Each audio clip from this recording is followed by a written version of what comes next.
ایک ساتھی سے کسی نے پوچھا کہ تم نے یہ سب کچھ کیسے حاصل کیا؟ کہا اپنے دشمنوں سے۔ کہا وہ کیسے؟ دشمنوں سے کیسے؟ کہا دشمن ہمیشہ برائی ڈھونڈتا ہے، اچھائی نہیں ڈھونڈتا۔ جو وہ میری کمی اچھالتے میں فوراً اس کو چھوڑ کے پیچھے ہٹ جاتا تھا۔ تزکیہ اور تربیت کے 4 راستے ہیں، 4 راستے۔ ایک ہے صحبت کامل، صحبت کامل، کسی نیک انسان کی صحبت، اللہ کے نیک بندے، اللہ کے مقرب بندے کی صحبت۔ دوسرا ہے جلیس صالح، جلیس صالح، جو اس کو اس کی کمی بیشی پیار سے بتا سکے۔ تیسرا ہے تنقید اعداء۔ ہر انسان کے کچھ آنے والے ہوتے ہیں، کچھ نفرت کرنے والے ہوتے ہیں۔ وہ کیا کیا کہتے ہیں، چونکہ وہ نیکی میں بھی برائی ڈھونڈتے ہیں، اس کو سننا۔ اور چوتھا ہے محاسبہ نفس، محاسبہ نفس۔ کوئی بھی نہیں ہے تو خود اپنا محاسبہ کہ یہ غلط ہے، یہ ٹھیک ہے، یہ کیا ہے، یہ نہیں کیا ہے۔ ٹھیک ہو گیا؟ تبلیغ میں اللہ تعالیٰ نے اپنی قدرت سے یہ 4 چیزیں جمع کی۔ بہت سے اہل اللہ اس میں چل رہے ہوتے۔ ہم سبق پڑھ رہے تھے تو مولانا ظاہر شاہ صاحب کی خدمت میں ایک شخص آیا، بڑے مفلوق الحال سے، اور کان میں بات کرتے کرتے اٹھ کے چلے گئے۔ مولانا نے فرمایا جانتے ہو یہ کون تھے؟ ہم نے کہا یہ حضرت مولانا احمد علی لاہوری رحمۃ اللہ علیہ کے خلفاء میں سے تھے، اور میرے کان میں آ کر کہہ گئے ہیں کہ میں چلہ لگا کے جا رہا ہوں، تبلیغ میں نور ولایت نہیں ہے، نور نبوت ہے۔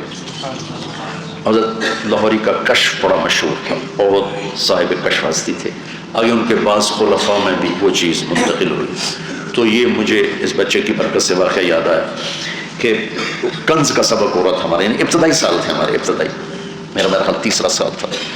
تو فرمایا کہ یہ کہہ رہے تھے کہ اس میں نور نبوت ہے۔ دوسری شکل یہ ہو جاتی ہے کہ 10-15 مسلمان مل کر جب 40 دن مسلسل اعمال خیر میں لگتے ہیں، یا 4 مہینے یا 1 سال، تو وہ ایک ولی کامل کے قائم مقام ہو جاتا ہے۔ قائم مقام ہوتا ہے ولی کامل کا، جس سے زندگی بدلنا شروع ہوتی ہے۔ وہ بھی صحبت کامل کا درجہ پا لیتی ہے وہ چیز، کہ وہ 10 آدمی 15 آدمیوں کا مسلسل دعوت تعلیم، ذکر عبادت خدمت، دعوت تعلیم ذکر عبادت خدمت، اس میں لگنا، اس میں لگنا، اس میں لگنا، تو وہ تزکیہ اس سے ہوتا چلا جاتا ہے۔ اور اس لیے تو لوگوں کی زندگیاں بدل رہی ہیں کہ وہ ایک صحبت کامل کا مرتبہ بن جاتا ہے۔ 10-15 درمیانے درجے کے مسلمانوں کا اکٹھے ہو کر چلنا ایک ولی کامل کا درجہ اختیار کر لیتا ہے۔ تیسرا، جب سفر ہوتے ہیں تو لوگوں کی تنقیدیں، یہ کرتے ہیں، یہ کرتے ہیں، وہ بھی اس میں پورے موقع موجود۔ چوتھا، گھر سے نکلے ہوتے ہیں تو اپنا محاسبہ بھی اس میں موجود، کہ جو ہمارے مذاکرے ہوتے ہیں وہ جلیس صالح ہیں۔ دوسرا جلیس صالح، تو جو مذاکرے ہوتے ہیں بھئی یہ کرنا ہے، یہ نہیں کرنا، یہ کرنا، یہ نہیں کرنا، یہ جلیس صالح ہے۔ تیسرا، لوگوں کی تنقید ہے، اس سے سیکھنا چاہو تو وہ راستہ بھی موجود ہے۔ چوتھا، آپ کے پاس ٹائم ہوتا ہے، گھر سے باہر ہو تو آپ اپنا مراقبہ محاسبہ کر کے بھی لے سکتے ہو۔ صحبت کے مواقع بھی موجود ہیں، محاسبہ نفس کے مواقع بھی موجود ہیں، جلیس صالح کے مواقع بھی موجود ہیں، اور تنقید اعداء کے مواقع بھی موجود ہیں۔ باقی چیز ہے ذکر۔ پہلے ذکر کی حقیقت سمجھو۔ ذکر یاد کرنے کو کہتے ہیں۔ زبان سے اظہار اس کا ایک درجہ ہے، اعلیٰ درجہ ہے یاد۔ ذکر کا اصل مطلب ہے یاد۔ تمہیں بیٹھے بیٹھے گھر یاد آتا ہے، ایک کیفیت بنتی ہے، اس کا نام ہے ذکر۔ تمہیں بیٹھے بیٹھے کچھ دوست یاد ہے، جیسے ابھی مجھے بیٹھے بیٹھے ایک سینٹر ماڈل اسکول یاد ہے، اس کو پورا ایک نقشہ یاد ہے۔ اس کو کہتے ہیں ذکر، یاد۔ یاد زبان پر اس کا اظہار ہے، تو کہ میں نے اظہار کیا، میں یوں پہنچا، مجھے لڑکا ملا، میں نے اس کو یوں دیکھا، میں نے اس کو یوں دیکھا، میں نے اس کو یوں دیکھا، پھر اس کا زبان نے، دل کی کیفیت کا نام ہے ذکر، زبان اس کے اظہار کا ذریعہ ہے۔ ہم ایک تاثر خطا میں مبتلا ہیں، ہم ذکر سمجھتے ہیں جو مشائخ نے بتایا، اس خطا سے نکلو، اس خطا سے نکلو۔ ہم ذکر سمجھتے ہیں جو مشائخ بتائیں، جو میرے نبی نے بتایا اس کو ذکر ہی نہیں سمجھتے۔ جو ذکر میرے نبی نے بتایا اس میں نور نبوت ہے، جو ذکر مشائخ نے بتایا اس میں نور ولایت ہے۔ نور ولایت اور نور نبوت میں کتنا فرق ہے۔ سورج آئے تو ستارے نظر نہیں آتے، سورج کی روشنی میں تارے نظر نہیں آتے۔ تبلیغ نے ذکر مسنون، تبلیغ میں تو ذکر ہے۔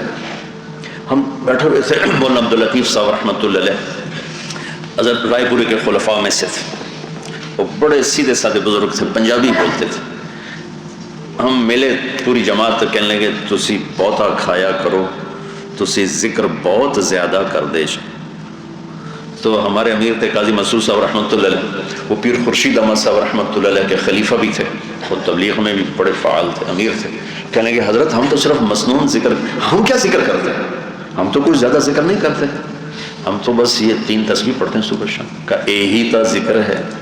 پھر تسی دعوت دین دیو، یہ سب تو وڈا ذکر ہے، تسی اللہ دی گل کر دیو، یہ سب تو وڈا ذکر ہے۔ اتنے پیار سے انہوں نے ہمیں یہ بات بتائی۔ پہلے بچوں اس خطا سے نکلو، اصل ذکر وہ ہے جو میرے نبی نے بتایا، وہ ہے ذکر اصل جس میں نور نبوت ہے۔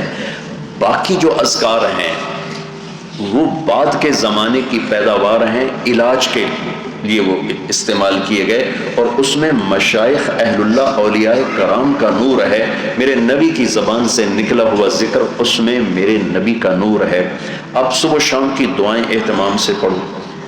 میں نے 1974 میں پڑھی تھی الادب المفرد، تو ہمارے استاد مولانا نذر الرحمان صاحب نے فرمایا ابھی سے یہ یاد کر کے پڑھنا شروع کرو، تمہیں شیطان کہے گا جب پڑھ لیں گے پھر اس کے بعد اس کو ہم یاد کریں گے، ابھی یاد کرو، ابھی پڑھو۔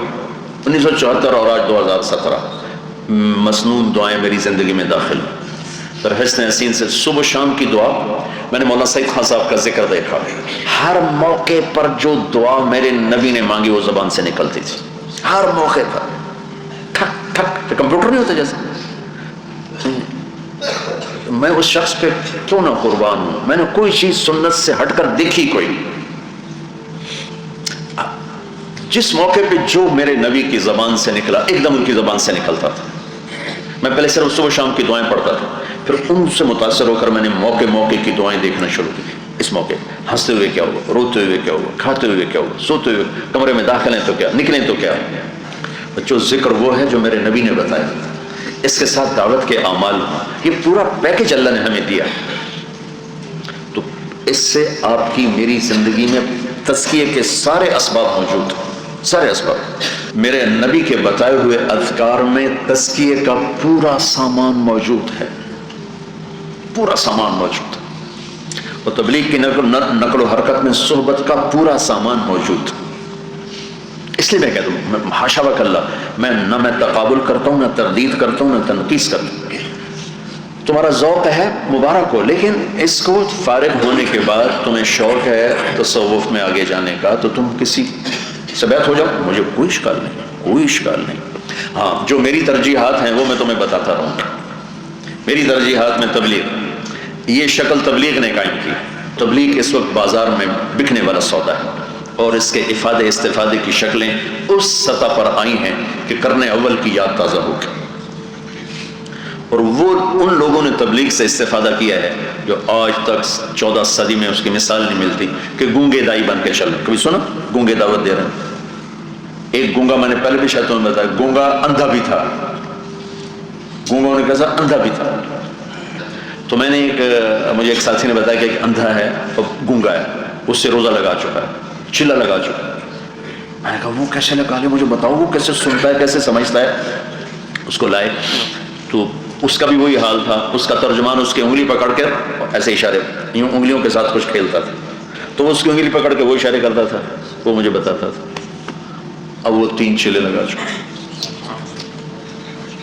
مجھے ایک اشارہ سمجھ میں آیا، میں نے کہا اس کو جاؤ کھانا کھلاؤ، میں نے کہا اس کو جاؤ کھانا کھلاؤ، تو اس نے اس کا ہاتھ پکڑ کے یوں کیا اور منہ پہ مارا، اس کو اٹھا کے کھانے پر لے گیا۔